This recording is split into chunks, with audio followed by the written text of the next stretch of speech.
You know, typically I would start a video with some kind of smug look, smug laugh, you know, anything to start off on a positive note.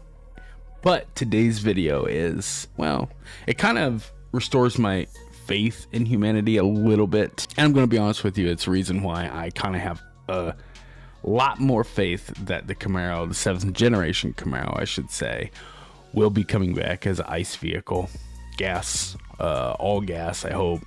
I understand hybrids, you know, takes the performance to another level, but it also takes the maintenance cost to another level. And GM seems to be doing it the wrong way. I mean, just look at the E-Ray, prime example. I believe that the 7th generation Camaro will come back as gas because of a bill that just got passed. I believe it got passed or voted on September 13th or 14th. The bill that ran through Congress is called HR 1435. So it's a very important bill because much like anything else, it's a bill that is a right to choose which kind of vehicle you would like to purchase. And I'm not going to say I'm some kind of lawyer or lawful jargon expert cut through the crap for you, but I will say this, getting back to the end results, and that's pretty much what's important for all of us. I'm going to leave a link to the article as far as the bill and as in entirety that you can go through and pick through yourself.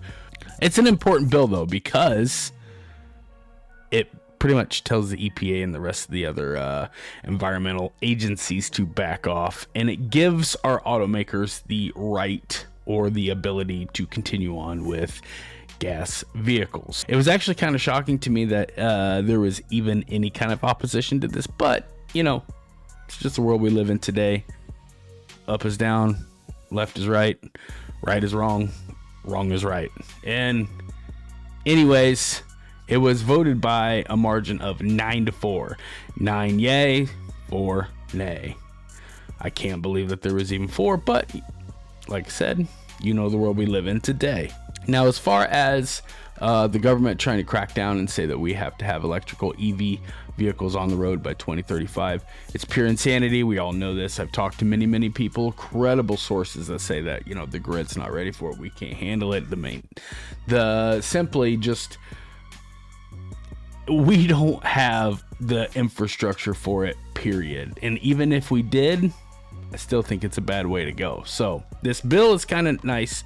It reinforces, buys some time. Will this bill turn into law? I sure hope so, but it's another step. I know it hasn't made mainstream. I don't know how, but it should. So I'm gonna do my part, and you know, we're gonna talk about this today for sure. You know, the scary part is, and the one thing I want to run home or like emphasize is that this is a right to choose. So it's not like EVs are gonna be going away, which anymore there's been such a hyper push for it. I'm kind of anti-EV altogether. Like, I don't even care if it's like a little commuter car. Like, I'm good. I don't want it. I don't want nothing to do with it. I think it's throwing good money after bad. I'm done with it. I mean, these cars are not any cleaner than what we've got going on in the moment. I believe that the earth, you know, all the trees, and there's been lots of research done as far as like the planet cleaning itself, and all different types of life form on planet Earth are able to consume the CO2 that's in the air. And I also think that every year that passes by, I think the fuels and the cars are getting more efficient. And let's not forget that this is also a bill for GM to choose, along with other auto manufacturers. But what's really terrifying to me is the way that I have heard that GM is actually structuring the chassis on their cars. Is it going to be replaceable? Is the damage going to be easily undone? It's going to be hard to say, man. With them kind of taking the approach to making these cars like a skateboard with the battery tray in the bottom, I've heard from many credible resources that this is the wave of the future and this is the way to go. It's going to be next to impossible to restructure these cars to be able to fit an internal combustion engine into the chassis. So Something to think about.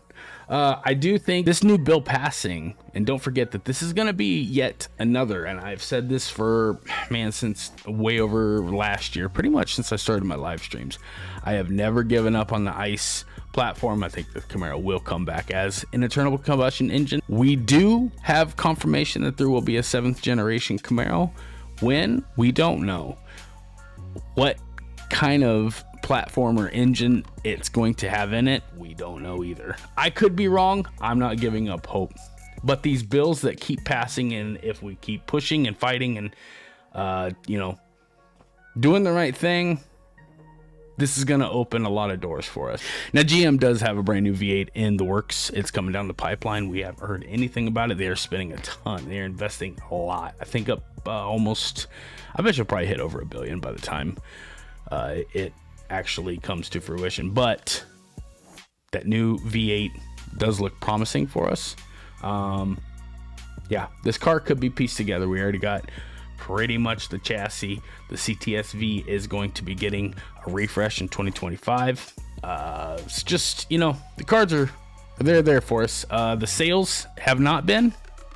It's kind of going against us, but honestly, I don't know how they're gonna improve on Camaro from Camaro 6, but I do believe that if they have the same engineering team come back together, I think that you'd be surprised what they could get done. There's new technological changes being made every day, but this is the reason. Other than that, that's where I'm going to leave it. I hope you guys are having an awesome day. Hope you guys are having an awesome week. Rest assured, if any news comes out, I'll be putting it up for you guys. You know that. Other than that, I'm going to leave you with the results of the voting. Yay versus nay.